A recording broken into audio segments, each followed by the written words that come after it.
The morning sky of Azureth shimmered with purple and blue waves of light. Zalavine hummed softly as she rocked her baby Miri in her arms. The small infant had skin that glowed a gentle blue, with tiny spots that changed color with her moods. Right now, they were a happy yellow. Zalavine lived in a small home at the edge of the Shinthari settlement. Like all mothers of her species, she shared a special bond with her child. Shinthari mothers could feel what their babies felt. They could send thoughts and receive them. It was a connection deeper than anything humans knew. Sleep well, little one, Zalavine whispered as she placed Miri in her floating crib. The baby's spots turned a calm green as she drifted to sleep. Zalavine stepped outside and looked up at the strange clouds gathering above their home. The air felt different today, charged, dangerous. Her neighbor Trelanik approached with worry. On his face, the elders say a storm is coming. Not a normal storm. An ion storm, he said. Zalavine felt fear rise in her chest. Ion storms were rare but deadly. They could destroy homes and hurt anyone caught outside. How long do we have? She asked. Hours, maybe less. Everyone must go to the shelter caves. Zalavine rushed back inside and gathered emergency supplies. She wrapped Miri in a protective blanket and held her close. Through their bond, she sent calming thoughts to her baby, even though she felt anything but calm. Outside, the sky had turned an angry red. Wind whipped through the settlement as families hurried toward the caves in the nearby hills. Zalavine joined the crowd, holding Miri tightly against her chest. The journey to the caves was normally easy, just a short walk up a gentle slope. But today, with the wind growing stronger and the first electric flashes appearing in the clouds, it became difficult. Zalavine struggled to stay upright as the gusts pushed against her tall, slender body. Halfway to the caves, a blinding flash lit up the sky. A massive lightning bolt struck a tree near the path. The tree exploded, sending burning pieces flying in all directions. People screamed and ran in panic. Zalavine felt a hard push from behind as someone knocked into her. She stumbled forward, trying to keep her balance while protecting Miri. For a moment, she thought she would fall, but strong hands caught her shoulders. "Keep moving," shouted an elder, helping her stand straight again. The crowd surged forward, everyone pushing to reach safety. Zalavine was caught in the middle of it all, being shoved from all sides. A particularly strong gust of wind hit the group, and someone fell against her left side. The protective blanket slipped out in that terrible mint. Miri was knocked from her arms. "No!" Zalavine screamed, reaching out desperately. But the crowd kept moving, carrying her forward despite her struggles to turn back.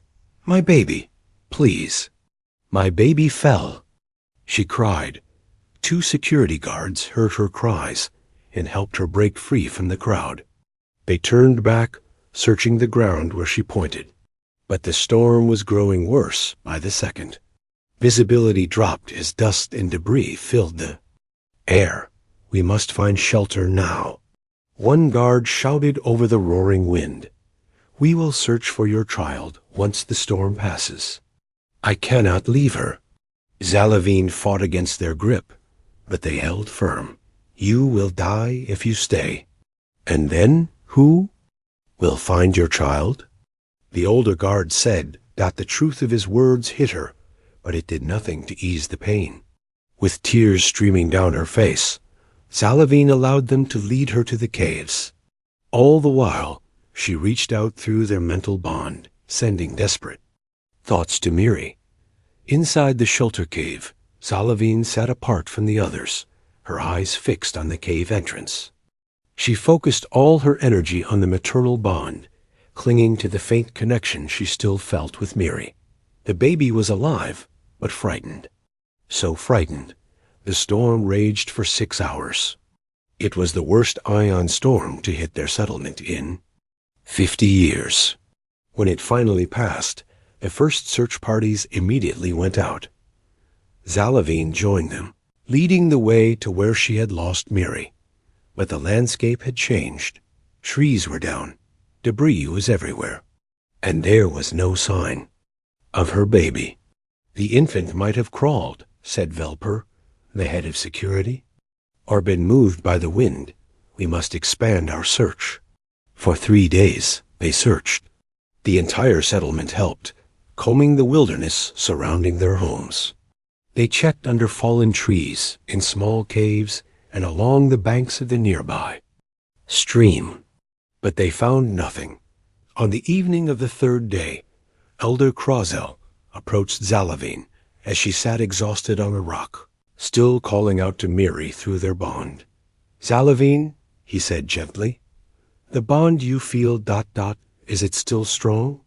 She closed her eyes, focusing inward. "It grows weaker each hour. She is either very far away or ... She couldn't finish the sentence. The elder placed a hand on her shoulder. "No infant has ever survived alone in the wilderness for this long. The predators, the lack of food and water." "Are you telling me to give up?" Zalavine's voice cracked. "I am telling you what you already know. We have searched everywhere a baby could possibly be. The storm was powerful. Many adult Shinthari would not have survived out there, let alone a child so young." Zalavine knew he was right. The bond was fading. Soon it would be gone completely, and she would know for certain that Miri had passed from this world to the next. That night, as Zalavine sat alone in her empty home, a visitor came to the settlement. A large ship from Earth had arrived for a scheduled diplomatic meeting. The ship called USS Horizon had landed just outside the settlement. Zalavine did not care about visitors or diplomacy. Her world had ended when Miri was lost. Like many Shinthari, mothers who lost children, she had begun to fade. Food held no taste. Colors seemed dim. The natural joy of her people was gone from her heart. But on the ship was a human named Peter Hayes. He was a nurse with special training in alien biology. And when the Shinthari elders told the humans about the recent tragedy, something in Peter's heart was touched. "Is there anything we can do to help?" asked Captain Lisa Miller of the USS Horizon during their welcome meeting. "You are kind to offer," said Elder Krasil, "but there is nothing to be done. The storm has taken one of our children, and now we must heal as a community." Peter noticed Zalavine standing at the back of the gathering. Even to human eyes, her grief was obvious. Her skin had lost its healthy blue glow and turned a dull gray. She seemed to be looking at something far away that no one else could see. After the formal meeting ended, Peter approached a young Shinthari who had been translating. "The woman in the back," Peter said quietly. "What happened to her?" The young Shinthari looked sad. "That is Zalavine. Her baby was lost in the storm 3 days ago. The search parties found nothing." Peter looked back at Zalavine. "May I speak with her?" The translator hesitated. "She may not wish to talk. When our people lose a child, many never recover." But Peter was already walking toward her, following. An instinct he couldn't explain. Something told him that this story wasn't over yet. And maybe, just maybe, humans could help in a way the Shinthari hadn't considered. Peter walked up to Zalavine slowly. He noticed how her shoulders slumped and how her eyes seemed empty. He had seen this look before, on the faces of parents who had lost children on Earth. "Hello," he said softly. "My name is Peter Hayes. I'm a nurse from the human ship." Zalavine looked at him, but her gaze seemed to pass through him. "Greetings, human," she said, her voice flat. "I heard about your baby," Peter said. "I'm very sorry." For a moment, something flickered in her eyes. Pain, raw and deep. "Miri," she whispered. "Her name is Miri." Peter nodded. "Is, not was." Zalavine's dull skin rippled slightly. showing a hint of color. The elders say she is gone. The bond grows weaker each hour. But it's still there, Peter asked. You can still feel her? Yes, but it will not last much longer. No infant survives alone in our wilderness. Peter looked out the window at the landscape beyond the settlement. It didn't look much different from some of Earth's forests and hills. What's out there that's so dangerous? Razorbacks? Acid pools, thorn veins. The nights are cold, the days hot. She has no food, no water. Peter turned back to her. On Earth, we have a saying, where there's life, there's hope, if you can still feel her, then she's still alive. Salavine shook her head. Your kindness is appreciated, but misplaced. The search parties looked everywhere. Did they have thermal imaging, DNA trackers, hover equipment? The alien woman looked confused. We searched with our eyes and our minds. Peter made a decision then.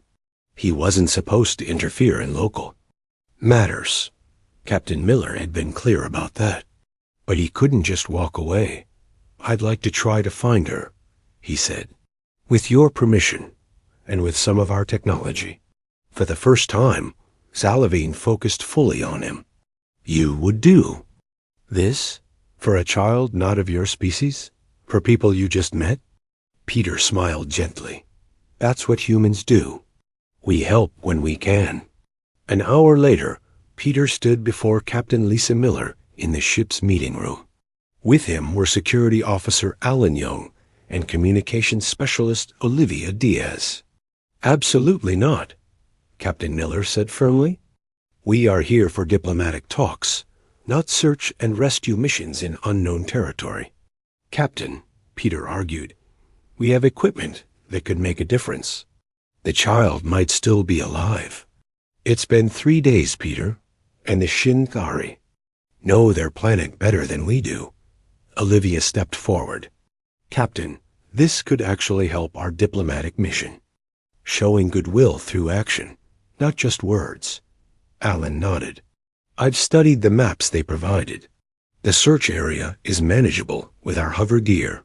We could be back before the main talks even begin. Captain Miller looked at each of them, her expression stern.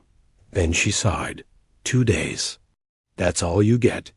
And you stay in constant contact with the ship. Peter smiled. Thank you, Captain. By morning, the small team had gathered their equipment and met with the Shinthari elders.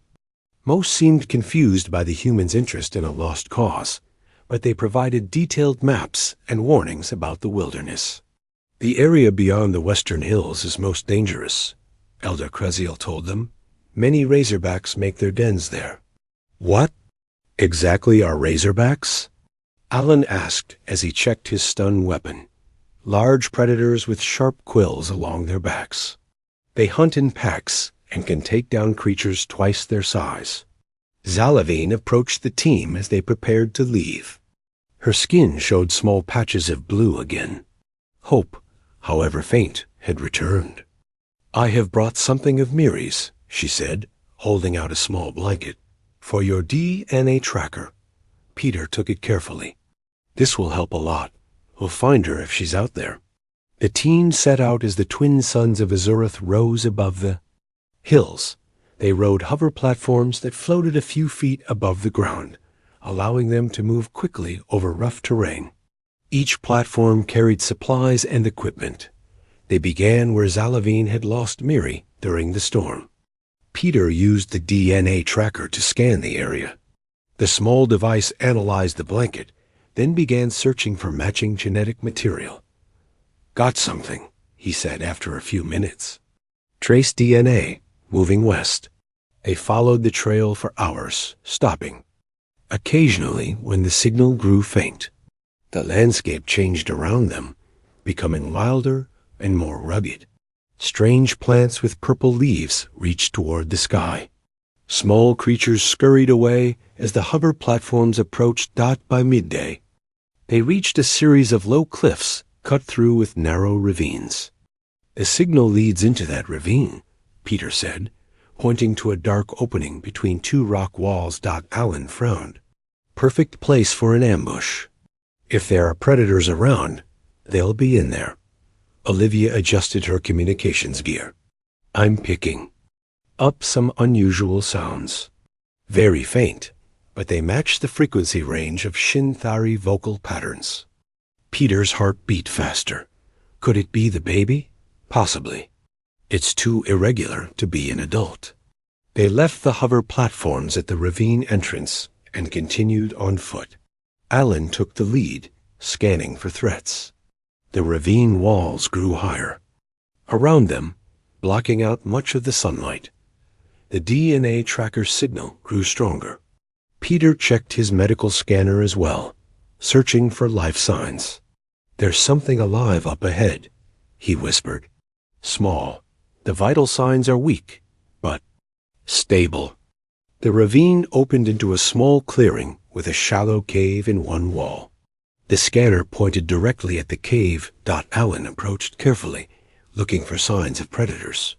Clear so far, he said. Peter and Olivia moved toward the cave. The opening was small, just big enough for a person to crawl through. Peter shined a light inside and gasped. There, curled in a small depression in the rock, was a tiny blue form. Miri lay completely still, her skin a pale blue with faint green spots. She was alive, but in a strange state, almost like hibernation.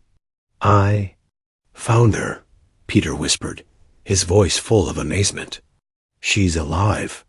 He crawled into the cave carefully, medical scanner in hand. The readings showed the baby's metabolism had slowed dramatically, conserving energy. It was a survival mechanism the Shinthari hadn't mentioned. Perhaps they didn't even know their infants could do this. Miri, he said softly, we've come to take you home to your mother. The infant didn't respond. Her breathing was so slow it was barely visible. Peter gently picked her up, cradling her small body against his chest. She weighed almost nothing. Her skin felt cool to the touch. Let's get her out of here, he said, carefully backing out of the cave. Once outside, he wrapped Miri in a thermal blanket and began medical treatment.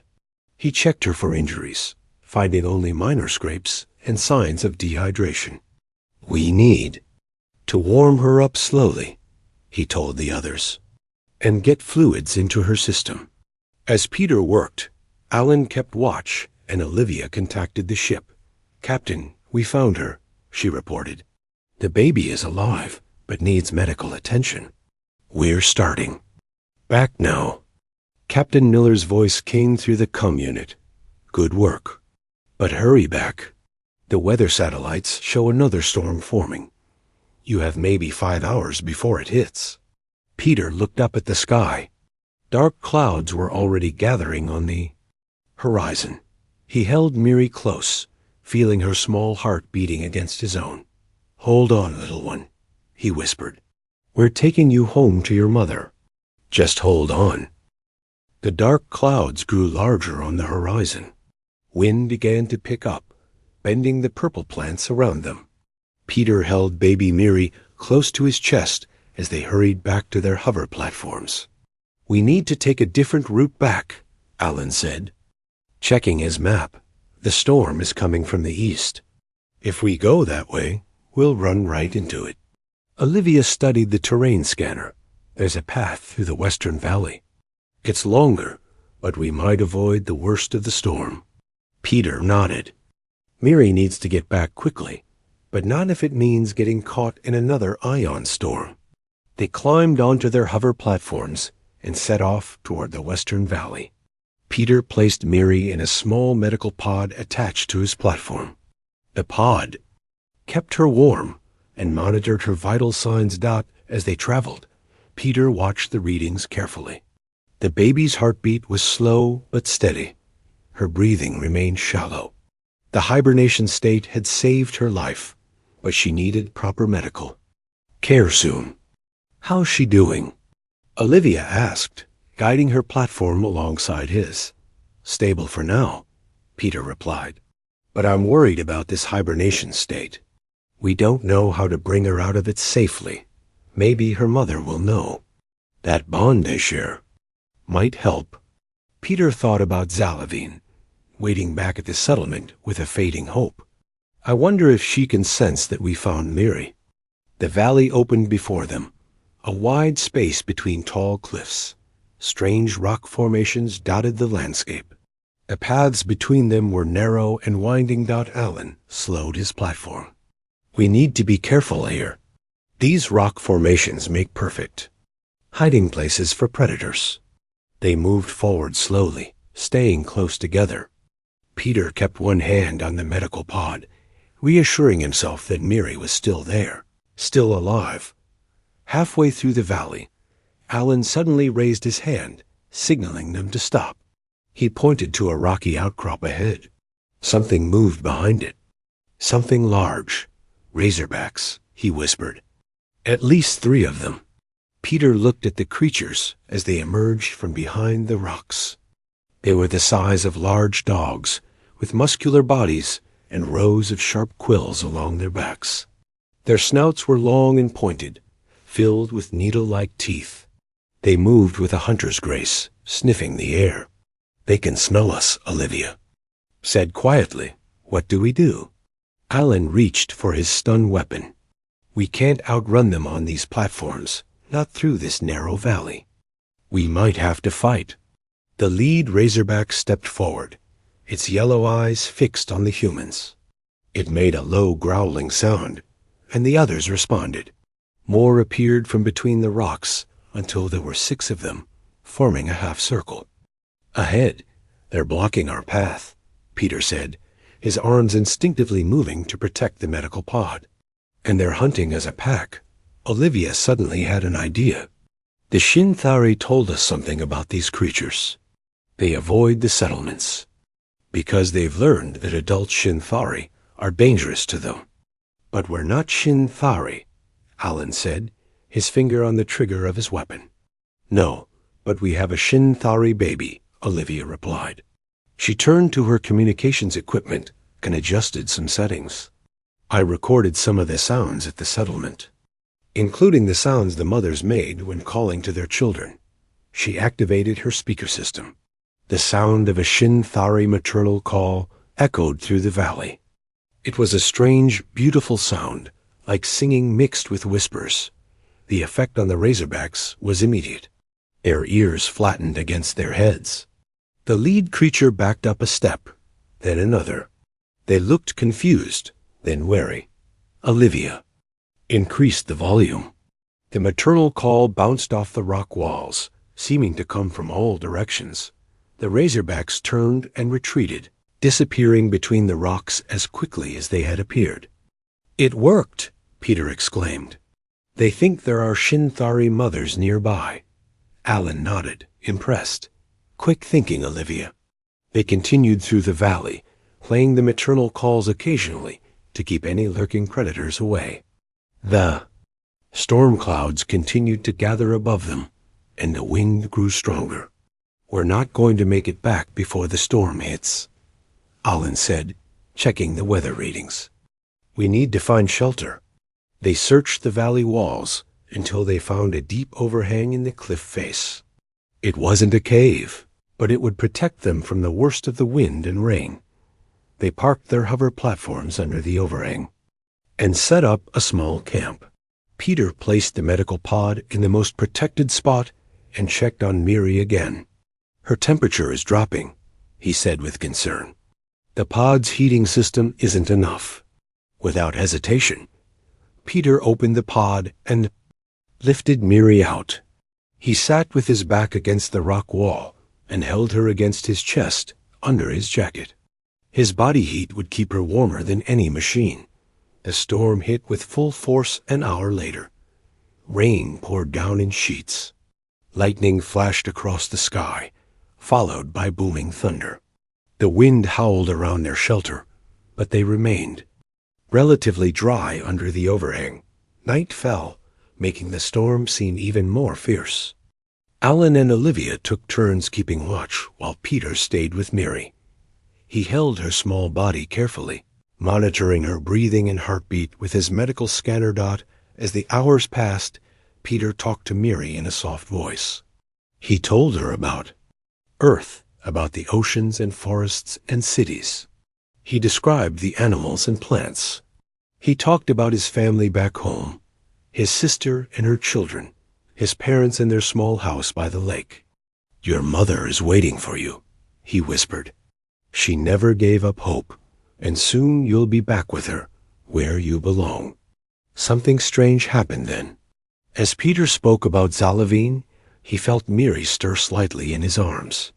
Her breathing changed, becoming a little stronger. The medical scanner showed her heartbeat increasing slightly. Peter continued talking about Zalavine, describing her blue skin and kind eyes, the way she had looked when speaking about her baby. With each word, Miri seemed to respond more, as if the mention of her mother was drawing her out of the hibernation state. "Can you feel her?" Peter asked softly. "Can you feel your mother through your bond?" "She's reaching for you, Miri. She's waiting." In the settlement, Zalavine suddenly sat up straight. She had been sitting alone in her home, feeling the last threads of her bond with Miri growing thinner. But now something changed. The feeling grew stronger, more clear. She closed her eyes, focusing on the sensation. It was Miri. Her consciousness was becoming more active, as if she were waking up from a deep sleep. Zalavine sent her thoughts along the bond, reaching out with all her strength. "Miri, my child, come back to me." In the shelter under the cliff, Peter felt Miri move again. Her small hand opened and closed. Her skin tone deepened slightly, becoming a healthier blue. The spots on her skin, which had been a dull green, began to show flecks of yellow. "That's it," Peter encouraged. "Come back to us. Your mother is calling you." The storm raged through the night, but inside their small shelter, a miracle was happening. With each passing hour, Miri showed more signs of awakening from her hibernation state. And Peter knew, somehow, that Zalavine could feel it too. Morning came with gentle light breaking through the clouds. The storm had passed during the night, leaving behind wet ground and fallen branches. Peter woke to find Miri moving in his arms. Her skin now glowed a stronger blue, and her spots shifted between yellow and green. "Alan, Olivia, look," Peter called softly. "She's waking up more." His teammates came over to see.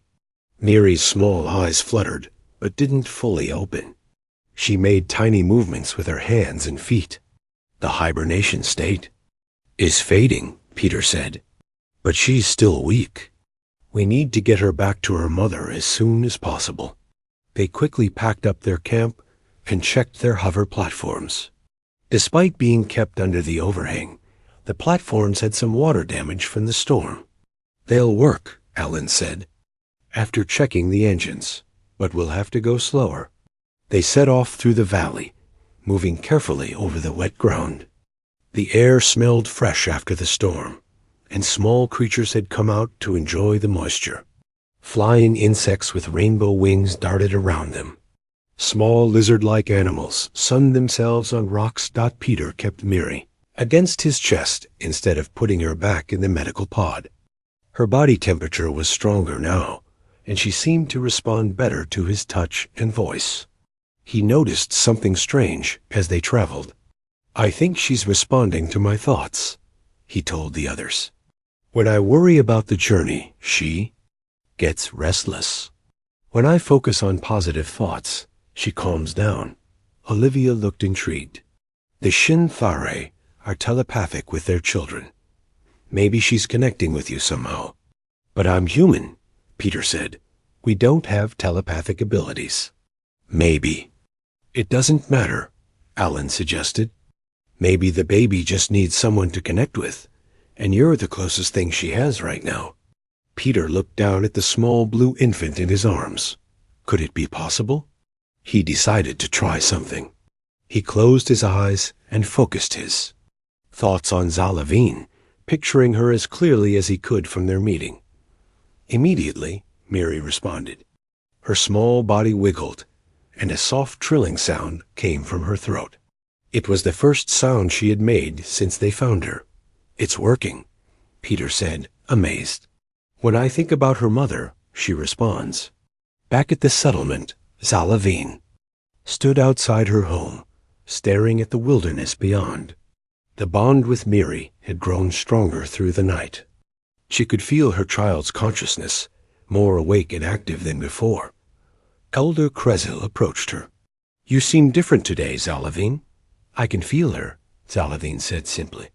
"Miri is coming back to me." The elder looked concerned. Human search party has not returned. We fear they may have been caught in the storm." "They found her," Zalavine insisted. "I know it. I can feel it." Other Shinthari gathered around, watching Zalavine with worry and pity. They thought grief had affected her mind, but she ignored their looks and kept her focus on the bond with her child. Without warning, Zalavine began walking toward the edge of the settlement. She moved with purpose, her eyes fixed on the western hills. "Where are you going?" Elder Kresil called after her. "To meet my child," she answered without stopping. The elder signaled to several others, and they followed Zalavine. At a distance, they would not stop her, but they would not let her walk into danger alone. Meanwhile, Peter and his team had left the valley and entered the rolling hills that led back to the settlement. Their progress was slower than they had hoped. The hover platforms struggled on the wet ground, and twice they had to stop to make repairs. "The settlement should be just beyond that large hill," Alan said, checking his map. Peter nodded. He felt tired after the long night, but also excited. Soon, Miri would be reunited with her mother. He looked down at the baby, who seemed more alert with each passing hour. "We're almost there, little one," he said softly. "Almost home." As they crested the hill, they saw the Shinthari settlement in the distance. The buildings gleamed in the morning light, their curved shapes blending with the natural landscape. But something else caught Peter's attention. A figure was walking across the open ground between the settlement and the hills. A tall, slender figure with blue skin. "Is that?" he began. "It's Zalavine," Olivia confirmed, using her binoculars. "And there are others following her." Peter felt Miri stir strongly in his arms. The baby made the trilling sound again, louder this time. Her spots turned bright yellow, the color of excitement and joy. "She knows," Peter said. "She can sense her mother coming." They increased their speed, pushing the hover platforms as fast as they dared. The distance between them and Zalavine grew smaller. Peter could now see her face, her expression a mix of hope and disbelief. When they were about 100 yards apart, Peter stopped his platform and climbed off. He wanted to walk the final distance, to carry Miri to her mother properly. Zalavine also stopped, her hands pressed to her chest. Behind her, the other Shinthari watched in amazement. Peter walked forward slowly, holding Miri carefully. The baby was fully awake now, her small head turning toward her mother. Her spots pulsed with bright yellow light. When they were just 10 feet apart, Peter stopped. Zalavine seemed frozen, afraid to believe what she was seeing. "I believe this little one belongs to you," Peter said gently. Miri made a loud trilling sound, almost like a song. It echoed across the open ground, a sound of pure joy. Zalavine's face transformed. The dullness vanished from her eyes, replaced by shining happiness. Her skin glowed with bright blue light. She stepped forward with trembling hands. Peter carefully passed Miri to her mother. The moment they touched, a visible energy seemed to pass between them. Miri's spots synchronized with the patterns on Zalavine's skin, both pulsing with the same golden light. Zalavine held her baby close, tears streaming down her face. "My child," she whispered, "my Miri." The baby made happy sounds, her small hands reaching up to touch her mother's face. Their bond, once fading, now blazed strong between them. The other Shinthari approached slowly, their expressions showing wonder and joy. Elder Krazel looked at Peter with new respect. "You did what we thought impossible," he said. "You have returned a child from death." Peter shook his head. She was never dead, just waiting to be found. He looked at Zalavine and Miri, now surrounded. "Their people. Some bonds can't be broken, not even by storms or distance." Alan and Olivia joined Peter, watching the reunion with smiles. Captain Miller would be waiting for their report, but that could wait a few minutes. This moment deserved to be witnessed and remembered. "I've never seen anything like it," Olivia said softly. Peter nodded. "It's more than physical. They're reconnecting. Mentally, too." As if to confirm his words, Zalavine looked up and met Peter's eyes. Without speaking, she conveyed her gratitude, her joy, her amazement. Then she smiled and walked toward him, still holding Miri close. "My daughter wishes to thank the one who carried her through the darkness," Zalavine said. "She remembers your voice, your thoughts, your warmth." Peter felt a strange sensation in his mind, like a gentle touch. Then came feelings of gratitude and affection, simple but powerful. Miri was thanking him in her own way. "I was happy to help," Peter said, his voice thick with emotion. "She's a very brave little one." 1 week passed since the reunion of Zalavine and Miri. The Shinthari settlement had changed in that time. Where once they had viewed humans with polite interest, they now greeted the crew of the USS Horizon with warmth and respect. Peter visited Zalavine's home each day to check on Miri's health. The baby had recovered fully from her ordeal. Her skin glowed bright blue, and her spots changed colors constantly as she experienced new emotions. Today, Peter sat in Zalavine's garden, watching as mother and child played together. Miri could now float slightly above the ground, a skill all Shinthari children developed early.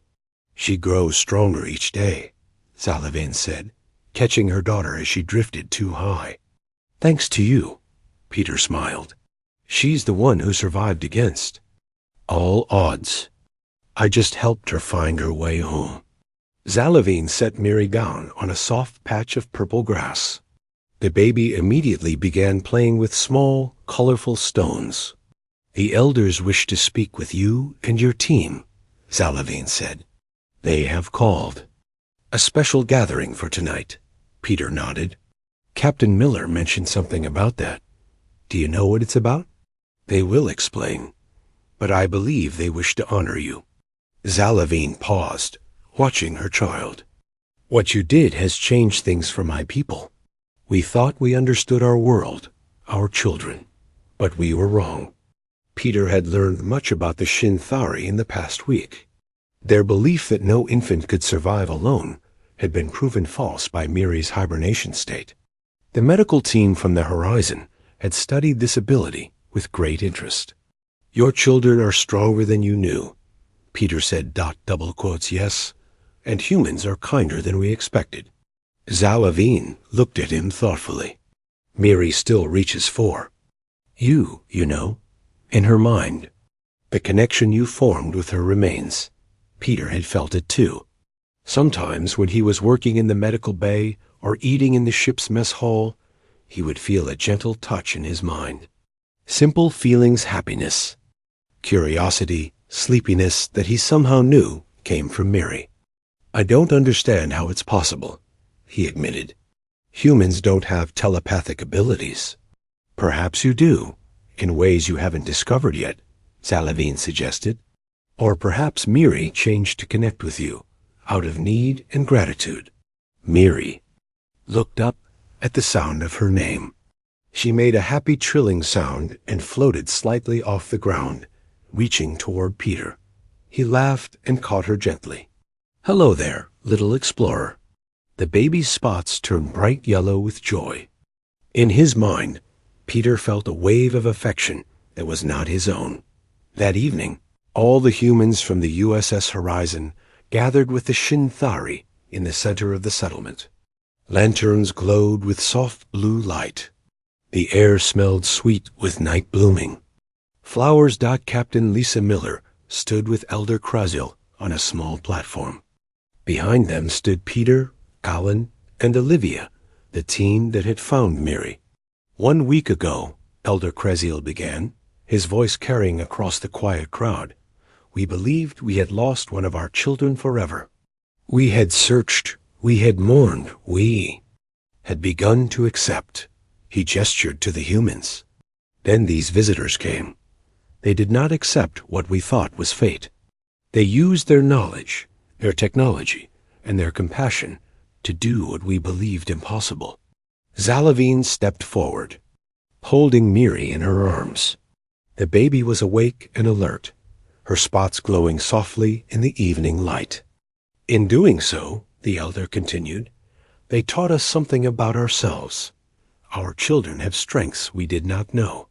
Our bonds can reach across greater distances than we believed, and different species from different worlds can form.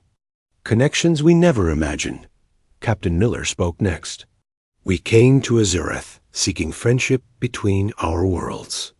We found it in an unexpected way, not through formal talks and agreements, but through a shared effort to save one precious life.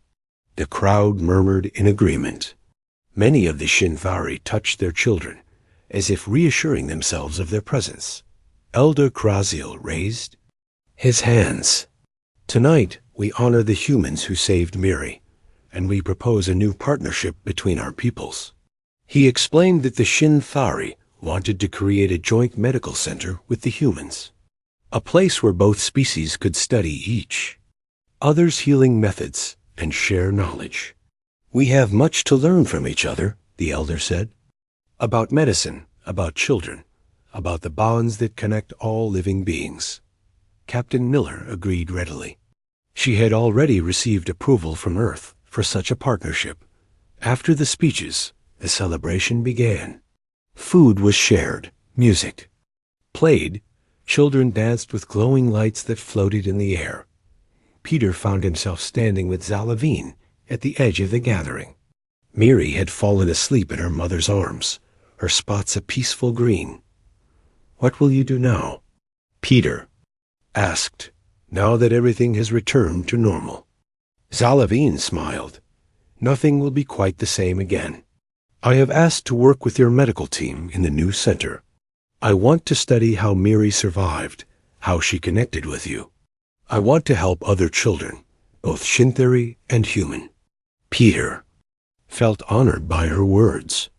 I've requested assignment to the center as well. If it's approved, I'll be staying on Azureth for at least a year. Joy spread across Zalavine's face. Miri will be pleased. She asks about you in her own way, through our bond. They stood in comfortable silence, watching the celebration. Around them, humans and Shinthari talked and laughed together, the barriers between them falling away. 3 months later, the medical center opened in a beautiful building between the Shinthari settlement and the new human outpost. Its walls were curved like Shinthari architecture, but made with materials from Earth. Gardens surrounded it, filled with plants from both worlds. Peter worked there as head nurse, specializing in pediatric care. Zalavine served as the chief Shinthari medical liaison. Together, they studied the unique abilities of both species' children. The first breakthrough came when they discovered that human children could, with training, sense the emotions of Shinthari. Infants. It wasn't true telepathy, but a form of empathic awareness that humans had never fully developed. Miri, now growing into a curious young child, helped with their research. She could connect with human children more easily than any other Shinthari, a gift from her unusual early experience. One evening, Peter found Zalavine in the center's garden. Miri played nearby with a human child, both of them laughing as they chased floating lights. She never would have survived without you, Zalavine said softly. My people would never have discovered this connection with yours. Peter shook his head. She survived because she was stronger than anyone knew. And this connection was always possible. It just needed the right moment to begin. They watched the children play as the twin sons of Azurath sat behind the hills. The same hills where, not long ago, a human had carried an alien child through darkness and storm, guided by nothing more than hope and compassion. And in that moment, both adult and child, human and Jin Fari, knew that some bonds transcend all. Differences of body, of world, of species. Some connections, once formed, can never truly be broken.